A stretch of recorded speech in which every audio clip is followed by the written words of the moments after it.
مسلم league نون کے قائد نواز شریف نے واضح کیا ہے کہ 8 فروری کے عام انتخابات کے نتائج ان کی توقعات کے مطابق نہیں تھے۔ وزیر اعظم کے عہدے سے متعلق ایک سوال کے جواب میں کہا کہ کسی نے وزیر اعظم کا عہدہ لینے سے نہیں روکا۔ نواز شریف نے لندن میں روزنامہ ڈان سے خصوصی گفتگو میں پی ٹی آئی کو آڑے ہاتھوں لے لیا۔ دعویٰ کیا کہ بانی پی ٹی آئی نے جمہوریت کے لیے کچھ نہیں کیا۔ بانی پی ٹی آئی کو جمہوریت مضبوط کرنے کی پیشکش کی، لیکن انہوں نے بات نہیں مانی۔ اگر وہ بات مان لیتے تو آج ساتھ ہوتے۔ نواز شریف نے بھارت کے ساتھ ماضی کے تعلقات کو سدھارنے کی ضرورت پر زور دیا۔ واضح کیا کہ بات چیت کے ذریعے ہی مسائل کا حل نکالا جا سکتا ہے۔ خان صاحب کی باتوں کی مجھے سمجھ نہیں آتی۔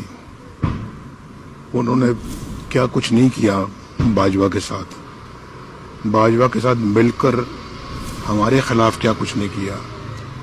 باجوہ کے جو اس وقت کے D G I S I تھے جنرل فیض، ان کے ساتھ مل کر کیا کچھ نہیں کیا ہمارے خلاف۔ اور میرے خیال ہے بدترین اگر کوئی ظلم برداشت کیے ہیں تو ہم نے کیے ہیں۔ آپ اندازہ کریں، میں 3 دفعہ پاکستان کا وزیر اعظم رہ چکا ہوں۔ مجھے جیل میں اطلاع ملتی ہے کہ تمہاری بیوی فوت ہو گئی ہے۔ میں نے کہا عدالتوں کو کہ میری بیوی بیمار ہے، مجھے جانے دیں، میں ان کی مزاج پرسی کے لیے جانا چاہتا ہوں، پھر میں واپس آ جاؤں گا، آپ میرا مقدمہ جاری رکھیں۔ لیکن کسی نے میری بات نہیں سنی۔